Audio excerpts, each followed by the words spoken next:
안녕하세요. 선목교회 성도님들 청년부 담당 최진우 전도사입니다. 11월의 첫날입니다. 오늘부터 3주 동안 다니엘 기도회가 열립니다. 하나님께서 준비하신 수많은 간증자들을 통해 여러분들에게 큰 은혜가 있기를 소망합니다. 뿐만 아니라 오늘 큐티 방송을 통해 하나님의 말씀을 더 가까이 하는 우리 모두가 되길 원합니다. 2022년 11월 1일 화요일 큐티 방송을 시작하겠습니다. 하나님 감사합니다. 2022년의 마지막 두 달이 남았습니다. 남은 두 달 동안에도 매일 하나님의 말씀을 묵상할 때 주님의 뜻을 잘 이해할 수 있도록 성령 하나님 도와주시옵소서. 감사합니다. 예수님의 이름으로 기도합니다. 아멘.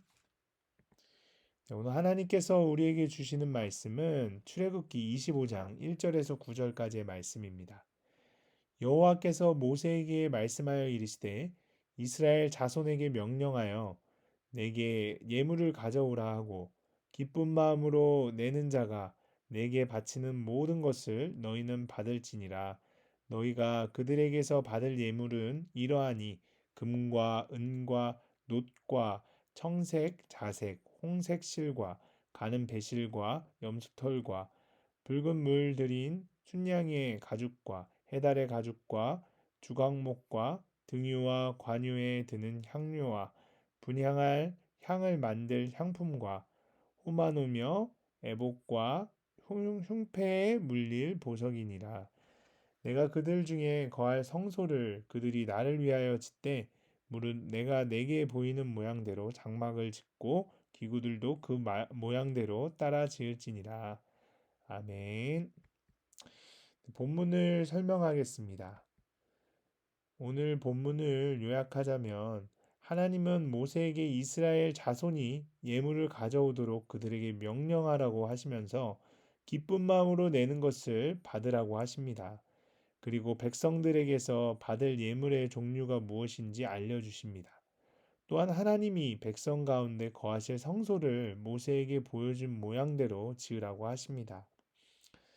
네, 그러면 조금 더 자세히 본문을 살펴보도록 하겠습니다. 2절에 예물이 나옵니다. 이 예물의 원어는 처든 것을 의미하는 바 사람이 자기 재물에서 취하여 높이 올려 주님께 바침을 가리킵니다. 또한 2절에 기쁜 마음으로 라고 나옵니다. 하나님께 예물을 드리는 마음은 신구약을 막론하고 자원하는 심리를 생명시합니다. 하나님은 기쁘게 드리는 자를 사랑하십니다. 3절에서 7절입니다. 예물의 종목들이 기록되어 있습니다. 그 예물 중에는 금과 같은 고급품도 있고 염소 털과 같은 저급품도 있습니다. 이것을 보면 하나님께 예물을 드리는 자들이 각기 형평대로 한 것도 사실입니다. 8절에서 9절입니다. 하나님께서 성소를 만들라고 하십니다. 성소는 성전을 짓기 전에 이스라엘 민족이 하나님을 공경한 처소였습니다. 그것은 하나님이 자기 백성을 만나시기 위한 시설입니다. 그 다음은 적용입니다. 하나님은 자기와 언약을 맺은 이스라엘 백성에게 내게 예물을 가져오라고 명령하십니다. 그런데 이 명령을 억지로 지키도록 백성에게 강요하시지는 않습니다. 대신 기쁜 마음으로 내는 자의 예물을 받겠다고 하십니다. 기쁜 마음은 대가를 바라는 욕심이나 기대가 아니라 자원하는 마음과 감사하는 마음입니다. 하나님께 감사한 마음으로 드릴 수 있는 것은 내가 가진 모든 것, 심지어 나 자신이 바로 하나님이 주신 선물이기 때문입니다. 비록 내 모습이 보잘것없어도 나는 하나님이 자기 독생자의 피로 사신 자녀이기 때문에 기뻐할 이유가 충분합니다. 나는 어떤 마음으로 하나님께 예물을 드립니까? 한번 우리의 자신을 돌이켜 보았으면 좋겠습니다. 두 번째 적용할 부분입니다. 성소는 거룩한 곳, 즉 구별된 곳을 말합니다. 어떤 장소가 거룩하게 구별되는 것은 그 터나 건물의 외적 조건에 따른 것이 아닙니다. 오직 하나님이 거하신다는 이유만으로 거룩히 구별됩니다. 하지만 주님은 자신이 거하실 성소를 직접 만들지 않으십니다. 백성이 드린 예물을 가지고 백성의 손으로 주님을 위해 성소를 지으라고 하십니다. 그러나 그들이 좋게 여기는 모양이 아닌 주님이 보여주시는 대로 짓게 하십니다. 하나님이 택하신 나도 그렇습니다. 주님이 말씀으로 알려주시는 방식대로 순종하며 살 때 나는 성령이 거하시는 성전으로 지어집니다. 어떤 모양의 인생을 짓고 싶습니까?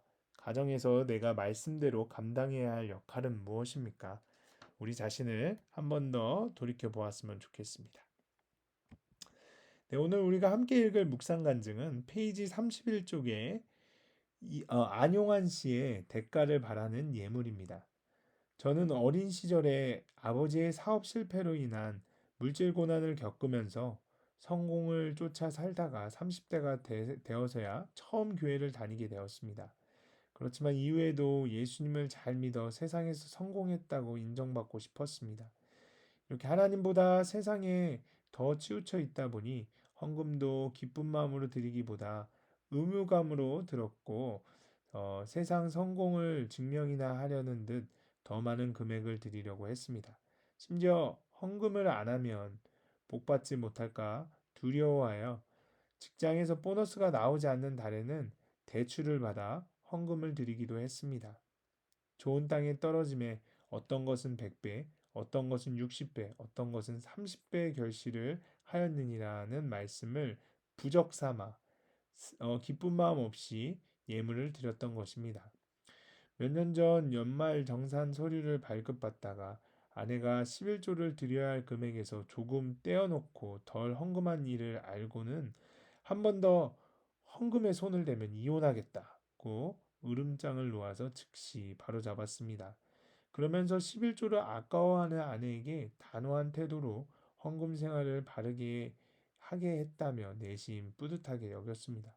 그러나 하나님이 보시기에는 복 받고자 집착하듯이 예물을 드리는 저의 모습과 11조가 아까워 일부를 떼먹은 아내의 모습이 별반 다르지 않았을 것입니다. 오늘 말씀에 여호와께서 모세를 통해 이스라엘 자손에게 내게 예물을 가져오라고 명령하십니다. 그리고 출애굽한 이스라엘 백성 중에 하나님이 거하실 성소를 짓고자 필요한 예물을 기쁘고 자원하는 마음으로 가져오라고 하십니다. 이 말씀을 통해 하나님은 세상에서 종노릇하던 저를 구원해 내셨고 지금 제가 누리고 있는 금과 은과 의복 또한 하나님의 전적인 은혜로 주신 것임을 알려주십니다. 애굽에서 430년을 살았던 이스라엘 자손이 하나님의 임재를 회복하고자 그들에게 성전의 모양 되는 성막이 필요했듯이 믿음의 공동체에 속해 날마다 말씀 묵상을 하며 주님이 제게 보여주시는 모양대로 살기를 원합니다.